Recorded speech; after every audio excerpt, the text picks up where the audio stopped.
ਪਿਆਰੀ ਸਾਧ ਸੰਗਤ ਜੀਓ, ਭਾਈ ਬਿਧੀ ਚੰਦ ਨੇ ਗੁਰੂ ਜੀ ਨੂੰ ਘੋੜਾ ਲਿਆਉਣ ਦਾ ਸਾਰਾ ਸਮਾਚਾਰ ਦੱਸ ਕੇ ਕਿਹਾ ਕਿ ਸ਼ਾਹਜਹਾਨ ਹੁਣ ਛੇਤੀ ਹੀ ਫੌਜ ਲੈ ਕੇ ਆਪ ਆਵੇਗਾ ਅਤੇ ਜਾਂ ਕਿਸੇ ਆਪਣੇ ਵੱਡੇ ਸੈਨਾਪਤੀ ਨੂੰ ਭੇਜੇਗਾ। ਆਪ ਉਹਨਾਂ ਦੇ ਟਾਕਰੇ ਵਾਸਤੇ ਤਿਆਰੀ ਕਰ ਲਵੋ। ਇਹ ਗੱਲ ਸੁਣ ਕੇ ਗੁਰੂ ਜੀ ਨੇ ਜੋਧ ਸ਼ਾਹ ਨਾਲ ਸਲਾਹ ਕਰਕੇ ਕਾਂਗੜ ਤੋਂ 4-5 ਕੋਹ ਦੂਰ ਨਥਾਣੇ ਪਿੰਡ ਦੀ ਇੱਕ ਪਾਣੀ ਦੀ ਢਾਬ ਪਾਸ ਆਪਣੇ 4000 ਸੂਰਮਿਆਂ ਨਾਲ ਡੇਰਾ ਕਰ ਲਿਆ ਅਤੇ ਪਾਤਸ਼ਾਹੀ ਫੌਜ ਦੀ ਉਡੀਕ ਕਰਨ ਲੱਗੇ। ਤੰਬੂ ਕਨਾਤਾਂ ਲਗਾ ਕੇ ਢਾਬ ਦੇ 4 ਚੁਫੇਰੇ ਸੂਰਮੇ ਨਿਯਤ ਹੋ ਗਏ। ਜਦ ਭਾਈ ਬਿਧੀ ਚੰਦ ਪਾਤਸ਼ਾਹ ਨੂੰ ਗੁਰੂ ਜੀ ਦਾ ਸਾਰਾ ਥਾਂ ਟਿਕਾਣਾ ਦੱਸ ਆਇਆ ਤਾਂ ਪਾਤਸ਼ਾਹ ਨੂੰ ਗੁਰੂ ਜੀ ਉੱਤੇ ਬਹੁਤ ਗੁੱਸਾ ਆਇਆ। ਉਸਨੇ ਆਪਣੇ ਵਜ਼ੀਰਾਂ ਨੂੰ ਕਿਹਾ ਕਿ ਪਹਿਲਾਂ ਇਸ ਹਿੰਦੂਆਂ ਦੇ ਗੁਰੂ ਨੇ ਸਾਡਾ ਬਾਜ ਫੜ ਲਿਆ ਅਤੇ ਲੜਾਈ ਕਰਕੇ ਸਾਡੇ ਬਹੁਤ ਸਾਰੇ ਸੈਨਿਕ ਅਤੇ ਸੈਨਾਪਤੀ ਮਾਰ ਦਿੱਤੇ। ਫਿਰ ਇਸ ਨੇ ਰੁਹੇਲੇ ਪਿੰਡ ਦੀ ਤਬਾਹੀ ਕਰਕੇ ਸੂਬਾ ਜਲੰਧਰ ਦੀ ਫੌਜ ਦਾ ਸੱਤਿਆਨਾਸ਼ ਕਰ ਦਿੱਤਾ। ਲਾਹੌਰ ਤੋਂ ਕਾਜੀ ਦੀ ਧੀ ਕੱਢ ਕੇ ਲੈ ਗਿਆ ਅਤੇ ਫਿਰ ਕਾਜੀ ਤੋਂ ਘੋੜਾ ਮੁੱਲ ਲੈ ਕੇ ਉਸਦੇ ਰੁਪਏ ਵੀ ਮਾਰ ਲਏ। ਹੁਣ ਇਹ ਸਾਡੇ 2 ਘੋੜੇ ਵੀ ਬੜੀ ਚਲਾਕੀ ਨਾਲ ਆਪਣੇ ਚੋਰਾਂ ਦੇ ਰਾਹੀਂ ਲੈ ਗਿਆ। ਜੇਕਰ ਇਸ ਦਾ ਕੋਈ ਪੱਕਾ ਉਪਾਅ ਨਾ ਕੀਤਾ ਗਿਆ ਤਾਂ ਪਾਤਸ਼ਾਹੀ ਦਬਦਬਾ ਮੁਲਕ 'ਤੇ ਨਹੀਂ ਰਹੇਗੀ। ਪਾਤਸ਼ਾਹ ਦੀ ਇਹ ਗੱਲ ਸੁਣ ਕੇ ਜਦ ਸਭ ਨੇ ਉਸ ਨਾਲ ਆਪਣੀ ਸਹਿਮਤੀ ਪ੍ਰਗਟ ਕਰ ਦਿੱਤੀ ਤਾਂ ਪਾਤਸ਼ਾਹ ਨੇ ਆਪਣੇ ਸੈਨਾਪਤੀ ਲੱਲਾ ਬੇਗ ਨੂੰ 35000 ਸੂਰਮੇ ਦੇ ਕੇ ਗੁਰੂ ਜੀ ਨੂੰ ਜਿੰਦਾ ਫੜ ਕੇ ਲਿਆਉਣ ਦਾ ਜਾਂ ਮਾਰ ਦੇਣ ਦਾ ਹੁਕਮ ਕਰ ਦਿੱਤਾ। ਲੱਲਾ ਬੇਗ ਦੀਆਂ ਫੌਜਾਂ ਦੀ ਚੜ੍ਹਾਈ ਦਾ ਜਦ ਗੁਰੂ ਜੀ ਨੂੰ ਪਤਾ ਲੱਗਾ ਤਾਂ ਆਪ ਜੀ ਨੇ ਵੀ ਆਪਣੇ ਸੈਨਿਕਾਂ ਨੂੰ ਤਿਆਰ ਕਰਕੇ ਮੋਰਚਿਆਂ ਵਿੱਚ ਬਿਠਾ ਦਿੱਤਾ। ਲੱਲਾ ਬੇਗ ਲਾਹੌਰ ਤੋਂ ਤੁਰ ਕੇ 5ਵੇਂ ਦਿਨ ਤਰੌਦਸੀ ਨੂੰ ਰੂਪੇ ਪਿੰਡ ਤੋਂ ਗੁਰੂ ਜੀ ਦਾ ਪਤਾ ਕਰਕੇ ਆਪਣੇ ਨਾਲ 100 ਕੋ ਅਸਵਾਰ ਲੈ ਕੇ ਨਥਾਣੇ ਦੀ ਢਾਬ ਗੁਰੂ ਜੀ ਨੂੰ ਫੜਨ ਵਾਸਤੇ ਆਇਆ। ਅੱਗੋਂ ਸਿੱਖ ਸੂਰਮਿਆਂ ਨੇ ਵੈਰੀ ਦੇ ਜਥੇ ਨੂੰ ਦੂਰੋਂ ਆਉਂਦਾ ਵੇਖ ਕੇ ਕੜਾ ਬੰਦੂਕਾਂ ਛੱਡ ਦਿੱਤੀਆਂ। ਗੋਲੀਆਂ ਦੀ ਬੁਛਾੜ ਨਾਲ ਲੱਲਾ ਬੇਗ ਦੇ ਕੁਝ ਸੂਰਮੇ ਫੱਟੜ ਹੋ ਕੇ ਜ਼ਮੀਨ 'ਤੇ ਡਿੱਗ ਪਏ ਅਤੇ ਬਾਕੀ ਦੇ ਪਿੱਛੇ ਹਟ ਗਏ। ਇਸ ਝੜਪ ਉਪਰੰਤ ਜਦ ਰਾਤ ਦਾ ਹਨੇਰਾ ਹੋ ਗਿਆ ਤਾਂ ਗੁਰੂ ਜੀ ਨੇ ਆਪਣੇ ਸੂਰਮਿਆਂ ਨੂੰ ਕਿਹਾ ਕਿ ਇਸ ਸਮੇਂ ਦੁਸ਼ਮਣ ਦੀ ਥੱਕੀ ਮਾਂਦੀ ਅਤੇ ਇਸ ਜਗ੍ਹਾ ਦੀ ਨਾਵਾਕਿਫ ਫੌਜ ਨੂੰ ਭਾਜ ਦੇਣ ਦਾ ਇਹੀ ਸਮਾਂ ਹੈ। ਤਕੜੇ ਹੋ ਕੇ ਪੈ ਜਾਓ ਤੇ ਤਬਾਹੀ ਕਰ ਦਿਓ। ਗੁਰੂ ਜੀ ਦਾ ਹੁਕਮ ਸੁਣ ਕੇ ਜੋਧ ਰਾਏ ਅਤੇ ਮਦਦ ਜਾਤੀ ਨੇ ਆਪਣੇ ਸੂਰਮਿਆਂ ਨੂੰ ਵੰਗਾਰ ਕੇ ਰਾਤ ਦੇ ਹਨੇਰੇ ਵਿੱਚ ਦੁਸ਼ਮਣ ਸੈਨਾ ਉੱਤੇ ਹੱਲਾ ਬੋਲ ਦਿੱਤਾ। ਮਸਾਲਾਂ ਬੁਝ ਗਈਆਂ, ਬਹੁਤ ਹਨੇਰਾ ਹੋ ਗਿਆ। ਮਾਰੋ ਮਾਰ ਦੀਆਂ ਆਵਾਜ਼ਾਂ ਅਤੇ ਫੱਟੜ ਦੀਆਂ ਚੀਕਾਂ ਨਾਲ ਕੁਰਲਾਹਟ ਮਚ ਗਿਆ। ਕਿਸੇ ਨੂੰ ਕੁਝ ਸੁਣਾਈ ਨਾ ਦੇਵੇ। ਹਨੇਰੇ ਅਤੇ ਹਫੜਾ ਦਫੜੀ ਵਿੱਚ ਬਹੁਤ ਖੂਨ ਖਰਾਬਾ ਹੋਇਆ। ਦੂਸਰੇ ਦਿਨ ਸਵੇਰੇ ਹੀ ਲੱਲਾ ਬੇਗ ਨੇ ਕਮਰ ਬੇਗ ਦੀ ਅਗਵਾਈ ਹੇਠ 7000 ਸੂਰਮੇ ਨਾਲ ਗੁਰੂ ਜੀ ਉੱਤੇ ਹੱਲਾ ਬੋਲ ਦਿੱਤਾ। ਸਰਦੀ ਦੀ ਰੁੱਤ ਕਰਕੇ ਦੁਸ਼ਮਣ ਸਿਪਾਹੀ ਠੰਡ ਨਾਲ ਠਰੂ ਕਰਦੇ ਹੋਏ ਜਦ ਅੱਗੇ ਵਧੇ ਤਾਂ ਜੋਧ ਸ਼ਾਹ ਨੇ ਆਪਣੇ ਭਾਈ ਸਲੇਮ ਸ਼ਾਹ ਨੂੰ 500 ਸੂਰਮਾ ਦੇ ਕੇ ਦੁਸ਼ਮਣ ਦਾ ਟਾਕਰਾ ਕਰਨ ਵਾਸਤੇ ਭੇਜਿਆ। ਆਮਣ ਸਾਹਮਣੇ ਦੋਹਾਂ ਪਾਸਿਆਂ ਤੋਂ ਸ਼ਸਤਰ, ਗੋਲੀਆਂ ਅਤੇ ਤੀਰਾਂ ਦੀਆਂ ਵਰਖਾ ਹੋਣ ਲੱਗੀ। ਮੁਰਦਿਆਂ ਅਤੇ ਫੱਟੜਾਂ ਦੇ ਢੇਰ ਲੱਗ ਗਏ। ਧਰਤੀ ਲਹੂ ਰੰਗੀ ਹੋ ਗਈ। ਇਸ ਘਮਸਾਨ ਦੇ ਯੁੱਧ ਵਿੱਚ ਸ਼ਾਹੀ ਫੌਜ ਆਪਣੇ ਬਹੁਤ ਆਦਮੀ ਮਰਵਾ ਕੇ ਪਿੱਛੇ ਹਟ ਗਈ।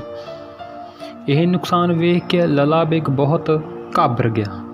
ਕਮਰ ਬੇਗ ਨੇ ਲੱਲਾ ਬੇਗ ਨੂੰ ਕਿਹਾ, ਸਾਨੂੰ ਠੰਡੀ ਹਵਾ ਤੇ ਸਿਆਲ ਦਾ ਪਾਲਾ ਕੁਝ ਨਹੀਂ ਕਰਨ ਦਿੰਦੇ। ਸਵੇਰ ਦਾ ਸਮਾਂ ਸਾਨੂੰ ਉਲਟਾ ਹੀ ਪਿਆ। ਠੰਡ ਬਹੁਤ ਹੈ। ਫਿਰ ਤੀਜੀ ਵਾਰ 8000 ਜਵਾਨ ਲੈ ਕੇ ਭੀਖਨ ਖਾਂ ਤੇ ਗੁਲ ਖਾਂ ਨੇ ਗੁਰੂ ਜੀ ਉੱਤੇ ਹਮਲਾ ਕੀਤਾ। ਸਲੇਮ ਸ਼ਾਹ ਨੇ ਅੱਗੋਂ ਇੱਕ ਵਾਰ ਹੀ 500 ਬੰਦੂਕਾਂ ਦਾ ਵਾਰ ਕੀਤਾ ਤੇ ਬੇਅੰਤ ਤੀਰਾਂ ਦੀ ਵਰਖਾ ਕੀਤੀ। ਫਿਰ ਦੋਹਾਂ ਪਾਸਿਆਂ ਤੋਂ ਤਲਵਾਰਾਂ ਤੇ ਨੇਜ਼ਾਂ ਨਾਲ ਆਮਣ ਸਾਹਮਣੇ ਲੜਾਈ ਹੋਈ।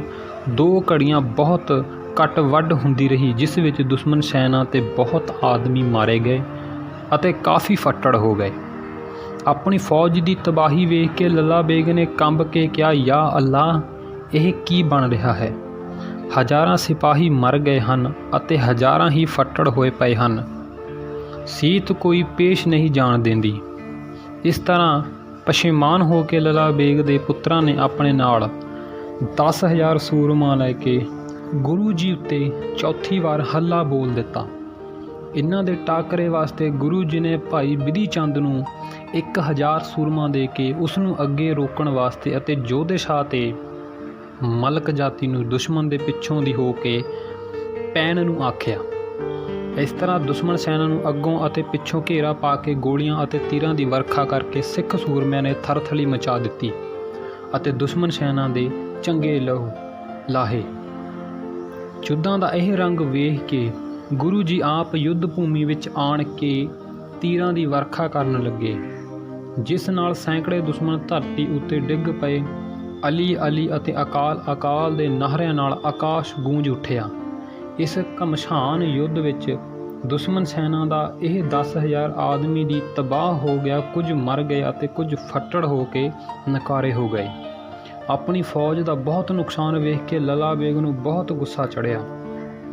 उसने अपने सरदारां नूं आख्या कि इत्थे सानू रात समय लड़ाई नहीं करनी चाहिदी, क्योंकि असी इस मुल्क दे भेती नहीं हाँ, जिस करके सिख साडा बहुत नुकसान कर रहे हैं। कल दिन चढ़े मैं आप अपने जवानां दी अगवाई करके वेखांगा। जद दिन चढ़िया तां लला बेग ने नगारे ते चोट मरवा के हल्ला बोल दिता। जद लला बेग मैदान विच आया तां हसन खां ने गुरु जी नूं दस्सिया कि ओह लला बेग है। तद गुरु जी ने तीर दा निशाना मार के लला बेग दी सिर तो पग डेग दित्ती। अपनी पग तीर नाल डिगी वेख के लला बेग बहुत घबराया अते अपने सिपाहियों नूं हुक्म दे के एकदम गोली दी बुछाड़ करा दित्ती। एक होर जरनैल काबल बेग ने गुरु जी नाल आमण सामण हो के युद्ध कीता ते कुछ वार करके अंत नूं गुरु जी दी तलवार दे वार नाल उसदा सिर धड़ तों वख हो गया कि धरती ते जट गया। फिर कमर बेग आप अगे हो के जोध राय नाल लड़िया अते जोध राय दे बरशे नाल पुट्ठा हो के जमीन ते डिग गया ते सदा दी नींद सौ गया। शाही सैना दे सिपाहियों ने जोध राय नूं फट्टड़ कर दिता अते उसदा घोड़ा गोलियां मार के मार दिता। जोध राय नूं गुरु जी ने एक होर घोड़े ते चढ़ा के डेरे भेज दिता। दो वड्डे सूरमिਆਂ दी मौत उपरंत लला बेग दे दोवें पुत्र काशम बेग अते ससम बेग गुस्सा खा के अगे वधे। गुरु जी ने इन्हां दा टाकरा करन वास्ते बिधि चंद अते मलक जाति नूं भेजिया। भाई बिधि चंद दी तलवार दे वार नाल कासम बेग दे दो टोटे हो के धरती ते डिग गए। लला बेग अपने पुत्र दी मौत नूं वेख के गुस्से नाल आप अगे वधिया। इस दा टाकरा भाई जेठा जी ने बहुत बहादरी नाल कीता, पर अंत नूं बहुते दुश्मनां दे घेरे विच आउण करके भाई जेठा शहीदी प्राप्त कर गया। इत्थों मलक जाति ने अपना दाह ताड़ के ससम बेग उत्ते एक अजिहा तलवार दा वार कीता कि ससम बेग दी धौण वड्डी गई अते अपने घोड़े उत्ते ही लटकदा होया मर गया। अपने दोहां पुत्रां ते सैनापतियां दी मौत वेख के लला बेग अपने सूरमे लैके एकदम सिख योद्धियां उत्ते टुट के पै गया। उधरों गुरु जी ने अपना घोड़ा छेड़ के लला बेग दे सामने चले गए ते एक दूजे उत्ते दुवल्ली वार करन लगे। लला बेग दा घोड़ा फट्टड़ होकर डिग पै ते लला बेग पैदल हो गया। उसनूं पैदल वेख के गुरु जी भी घोड़े तो उतर के पैदल होके उस नाल वार वटांदरा करन लगे। दोहां पासिਆਂ दे सैनिक आपो अपने थावां ते खड़े होके हार जित दा फैसला उड़ीकण लगे।